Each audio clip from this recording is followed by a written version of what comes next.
Jerman merupakan negara yang memiliki banyak anomali wilayah dengan luas 357.386 km persegi yang letak geografisnya berada di jantung Eropa Barat.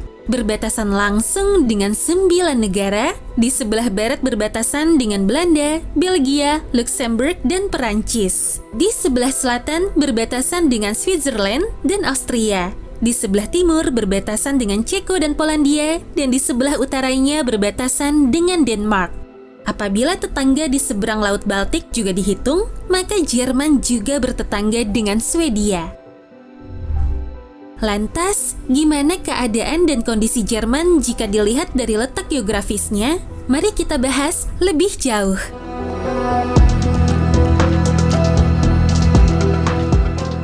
Jerman memiliki wilayah pesisir kecil di sebelah Laut Utara dan Laut Baltik, di mana mereka memiliki sekitar 50 pulau kecil. Jerman merupakan republik federal yang memiliki 16 negara bagian yang lebih kecil yang disebut sebagai Bundesländer. Masing-masing negara bagian itu memiliki konstitusi sendiri. 3 di antaranya merupakan sebuah kota, yaitu Berlin, Hamburg, dan Bremen yang tampak seperti 2 kota bersama Bremerhaven di pesisir pantai, tapi sebenarnya mereka adalah satu kesatuan. Seluruh kota Busingen am Aurheim terletak di antara wilayah negara Switzerland, di mana wilayah kota Konstanz dipisahkan oleh Sungai Rhine dan dikelilingi oleh Switzerland. Namun, tepat di seberang sungai itu, ada sepetak tanah kosong yang ada di sisi Jerman, tapi sebenarnya itu adalah milik Switzerland. Negara ini juga membagi 2 wilayah, Pulau Usedom yang berbatasan dengan Polandia di sebelah utara. Pulau ini dikuasai oleh Jerman dan Polandia. Luas wilayah Usedom adalah 445 km persegi, 373 km perseginya di sisi Jerman dengan populasi 31.500 jiwa dan sisanya 72 km persegi di sisi Polandia dengan populasi sekitar 45.000 jiwa. Setiap bagian negara Jerman memiliki budaya yang berbeda-beda, begitu juga dengan dialek, sejarah, makanan, dan tradisinya. Orang-orang Bavaria sangat berbeda dengan orang-orang Schleswig-Holstein, begitu juga dengan Mecklenburg-Vorpommern dan Saarland. Ini semua berkaitan dengan sejarah kuno maupun yang baru. Secara ringkas, sejarah Jerman dimulai dari keberadaan suku-suku Jerman, kemudian terjadinya Perang Romawi, lalu Karel yang Agung muncul, berlanjut dengan konflik 3 kerajaan, kemudian Otto pertama yang menikah dengan wanita Italia dan melahirkan Kekaisaran Romawi Suci yang membuat sekitar 300 kerajaan terpisah yang tidak berhubungan dengan Romawi. Kemudian terbentuknya Orde Teutonik, Brandenburg yang menjadi Prusia, Habsburg menjadi Austria, terbentuknya negara persemakmuran Polandia-Lituania, Hungaria bergabung dengan Austria, kemudian terjadinya beberapa peperangan dan pertempuran. Lalu Napoleon datang dan membuat kekacauan, dan akhirnya nasionalisme Jerman melonjak. Lalu pada tahun 1871, Otto von Bismarck mendirikan Negara Kesatuan Proto-Jerman. 300 tahun sebelumnya, perusahaan perbankan Jerman memperoleh hak kolonial atas Venezuela selama hampir 20 tahun. Kemudian terjadinya Perang Dunia Pertama, berakhirnya monarki, terbentuknya Perjanjian Versailles. Lalu mereka kehilangan wilayahnya, Nazi datang, Perang Dunia Kedua meletus, Jerman terbagi 2 wilayah, yaitu Jerman Barat dan Jerman Timur. Jerman Timur yang dikuasai oleh Uni Soviet berhaluan komunis, sementara Jerman Barat berhaluan liberal kapitalis. Pemisahan ini juga membawa dampak politik dan ekonomi antara keduanya. Jerman Timur yang di bawah kekuasaan komunis melarang warganya untuk migrasi ke Jerman Barat. Demikian pula masyarakat Jerman Barat melarang warganya yang tengah hijrah ke Jerman Timur untuk kembali ke Jerman Barat. Di tanggal 31 Agustus 1961 dibangunlah tembok Berlin yang sekaligus menjadi tanda perang dingin antara kedua kubu. Setelah bercerai selama 45 tahun, Jerman Barat dan Jerman Timur mulai memutuskan untuk rujuk pada 3 Oktober 1990 dan akhirnya kita bisa melihat Jerman seperti sekarang ini. Jerman Timur memiliki beberapa negara bagian cukup berbeda dengan saat mereka masih tergabung bersama Uni Soviet. Negara-negara ini pada umumnya bukanlah negara yang keadaan ekonominya cukup baik dan sebagian masih memiliki ciri khas seperti Uni Soviet di mana bangunan-bangunan gedungnya dibuat secara kotak per kotak.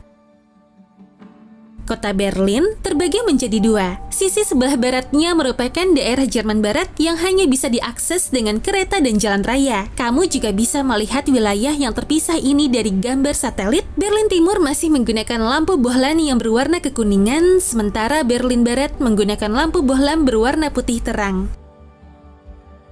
Meskipun Berlin merupakan kota terbesar di Jerman, bandara tersibuk di negara ini sebenarnya ada di Frankfurt, Munich, Düsseldorf, dan Berlin Tegel. Beberapa landmark yang terkenal di Jerman antara lain Jembatan Bladensburg, Valhalla, Katedral Köln, Gereja Münster, Tugu Kemenangan Berlin, dan ratusan kastil. Tapi, yang paling terkenal adalah Kastil Neuschwanstein yang menjadi inspirasi Disney membuat gambar istana Cinderella. Jerman juga memiliki 400 kebun binatang yang terbanyak dari negara manapun di dunia seperti Berlin Zoological Garden, kebun binatang Regensburg di Hamburg, kebun binatang Nuremberg, dan masih banyak lagi. Saat ini, Jerman adalah satu-satunya negara di Eropa yang tidak memiliki batasan kecepatan tertentu. Semua orang juga pasti mengetahui tentang Autobahn. Sistem jalan The Autobahn bisa mewakili landmark dari Jerman. Lebih dari sekedar jalan bebas hambatan, keberadaannya mampu mengubah dunia. Sejak 1953, istilah resmi untuk jalan raya Jerman adalah Bundesautobahn atau Jalan Raya Federal. Autobahn yang ada hingga kini adalah sepanjang 13.000 km, sistem jalan terpanjang dan terpadat di dunia. Beberapa jalur Autobahn, misalnya jalur A3 sampai Köln dan Frankfurt, tidak memiliki batas kecepatan. Hal ini memberikan kesempatan bagi para pengemudi untuk memaksimalkan kemampuan mobilnya. Dengan kekayaan alam, Jerman seperti hutan tua, danau menawan, bukit dengan perkebunan anggur, dan Baltic Coast. Tidak mengejutkan bahwa hiking menjadi salah satu aktivitas paling populer di sana. Bayangin aja, dataran tinggi memanjang, bukit dan ngarai hasil dari letusan gunung berapi, dan batu pasir mistis berusia 1 juta tahun yang berada di dalam hutan. Kemudian dari Lomen kita bisa hiking ke Bastei, sebuah formasi batu misterius yang membayangi Sungai Elbe. Terdapat juga pegunungan Alpen, Bavaria, dan Baden-Württemberg, di mana terletak Gunung Zugspitze yang merupakan gunung tertinggi yang berbatasan dengan Austria. Seperti halnya Prancis, Jerman juga dipenuhi dengan sistem irigasi yang luas dari sungai-sungai yang ada, seperti Sungai Spree, Elbe, Wesel, Rhine, dan Danube. Sepertiga daratannya merupakan lahan yang subur dan sepertiganya lagi adalah hutan. Setelah ribuan tahun peradaban, Jerman terus berhasil mengembangkan negara mereka. Kebanyakan lahan pertanian berada di daratan sebelah utara dan wilayah tengah negara. Wilayah ini juga sering mengalami angin tornado karena posisinya terletak di antara pertemuan angin dingin kering yang bergerak dari Arktik yang melewati Skandinavia, lalu bertemu dengan angin lembab hangat yang bergerak dari Laut Mediterania. Tornado memang lebih sering terjadi di Jerman dibandingkan dengan negara lainnya di Eropa. Berbicara mengenai pertaniannya, Jerman merupakan penghasil gandum hitam dan tanaman hop terbesar di dunia. Orang-orang Jerman juga sangat suka membuat roti. Ada lebih 300 jenis roti yang berbeda, dan hampir setiap makanan selalu disertakan dengan potongan kecil roti Brötchen. Orang-orang Jerman juga sangat suka memakan daging, terutama daging babi. Mereka tahu betul bagaimana caranya memasak babi. Ada lebih dari 50 jenis sosis babi, juga beberapa menu lain seperti Schnitzel, Rouladen, Sauerbraten, Schweinshax, dan Spanferkel. Orang-orang Jerman juga merupakan peminum bir terbesar ketiga di dunia. Setelah itu Republik Ceko dan Austria. Jerman sangat terkenal karena birnya yang dibuat berdasarkan aturan Reinheitsgebot, di mana mereka hanya boleh mencampurkan air dengan hop, malt, dan ragi pada saat pembuatannya.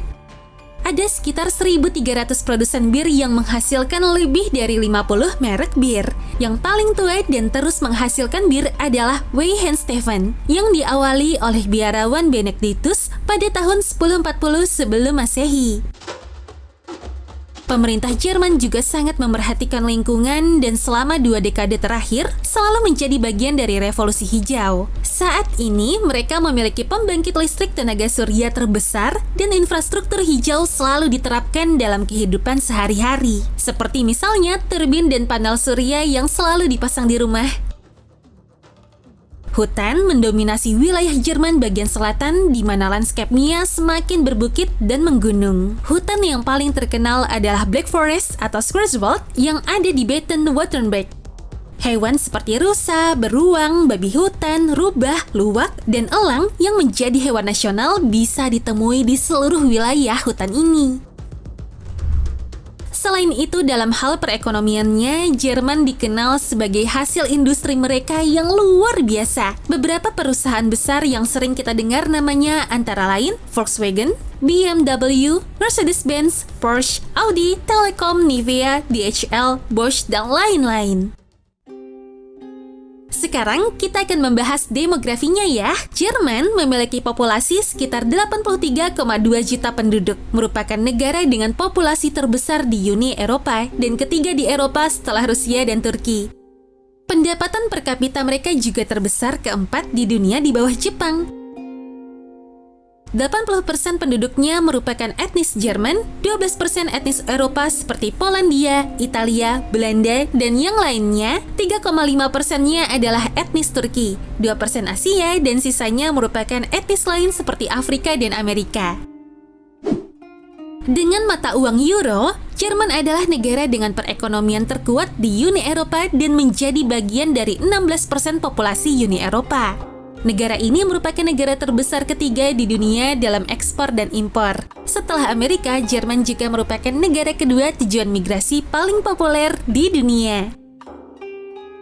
Jerman memiliki standar hidup yang tinggi, biaya kuliah gratis, sistem perawatan kesehatan yang disubsidi pemerintah dalam jumlah besar, dan umur pensiunnya adalah 65 tahun.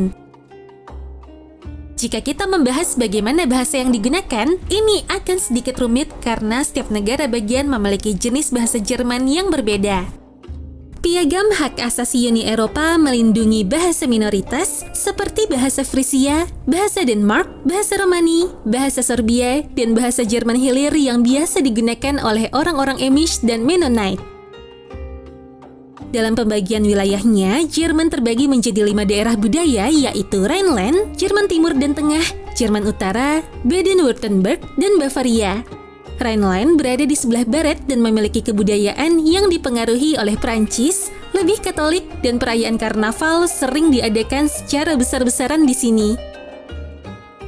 Jerman Timur dan Tengah dulunya merupakan negara sendiri selama 45 tahun lamanya yang dipengaruhi oleh Soviet, dan orang-orang Sorbia juga bisa ditemukan di sini. Jerman Utara memiliki budaya laut pesisir dan hampir identik dengan kehidupan orang-orang Denmark dan Belanda. Baden-Württemberg memiliki kebudayaan Swabia yang menarik, di mana mereka menggunakan logat kental yang hanya bisa dimengerti oleh sekitar 40% orang-orang Jerman lainnya. Lalu ada Bavaria yang oleh orang-orang Amerika selalu diidentikan dengan Jerman seperti pakaian tradisional Lederhosen dan Dirndls, rumah-rumah kayu, dan jam kukuk.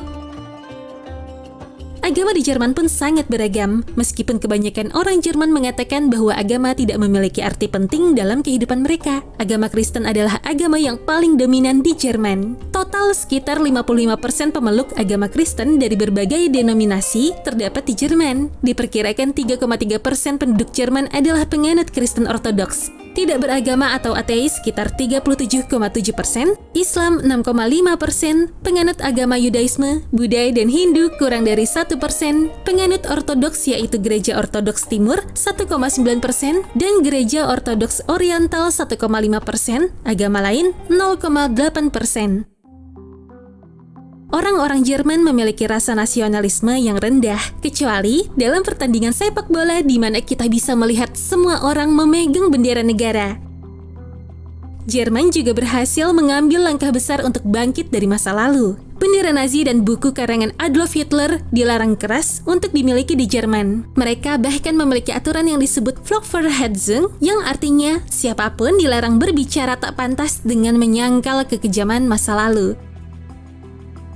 Pariwisata di Rusia berkembang pesat semenjak runtuhnya Jerman Timur. Destinasi wisata paling populer di Jerman antara lain adalah Brandenburg Gate, Frankenreich, Cologne Cathedral, Neuschwanstein, Heidelberg Old City.